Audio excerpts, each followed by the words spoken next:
Hi folks, back again, Pastor of Chronicles number 158.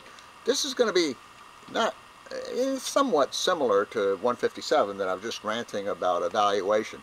Did you guys read about this Christian group? I believe they're out in California, and their family reported them missing. I think there were 13 of them, and there were children. I think the one child was 2, 3, 4, 5 years old. I can't remember. A couple of teenagers or so, and then a bunch of adults. Anyway, they evidently left their homes, they left their cell phones, remember those cell phones, wallets and things like that. And one of the reports I read is they were waiting for the rapture. Boy, the rapture is a good one. Anyway, and so the families reported them missing. The police, actually I made some notes, but I don't know where my notes are. The family reported them missing, and the police found them, I believe, in 3 vehicles. You know, we never call these things cars anymore. They're always vehicles. Why, I'm not sure. But anyway.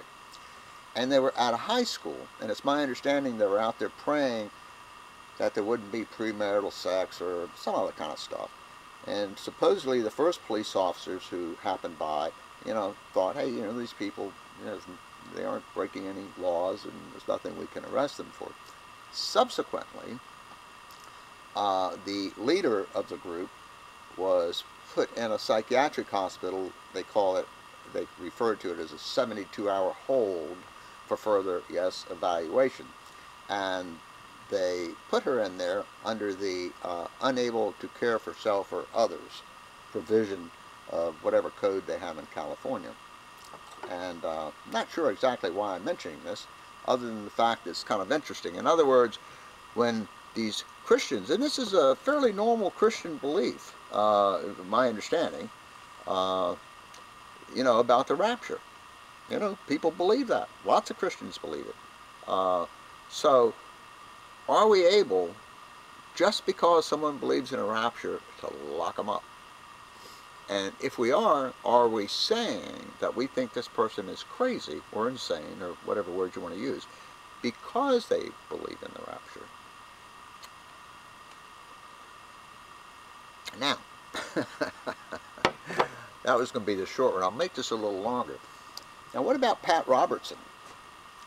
I had mentioned hurricanes a few segments ago. What about him? He stands on national television spouting all this junk, but yet we don't arrest Pat Robertson and lock him up for a 72-hour hold. Why is that? You know, we have this poor schmuck here, you know, who most likely is a delightful lady. Obviously, I don't know her. And she's most likely well-intentioned, whatever that means.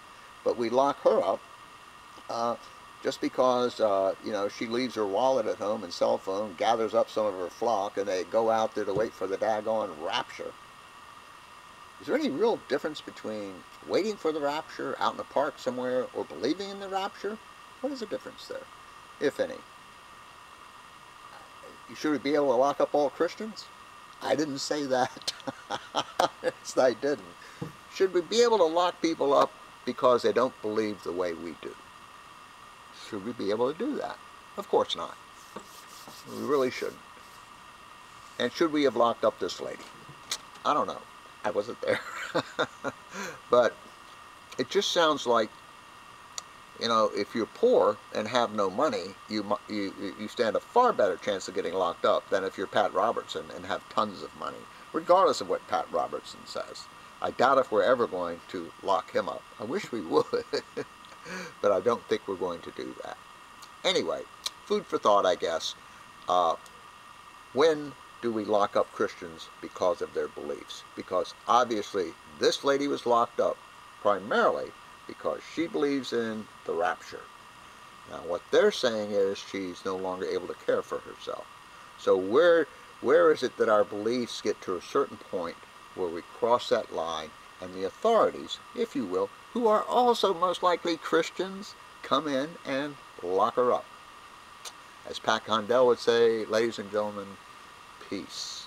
And if you believe in the rapture, don't go out there in the park.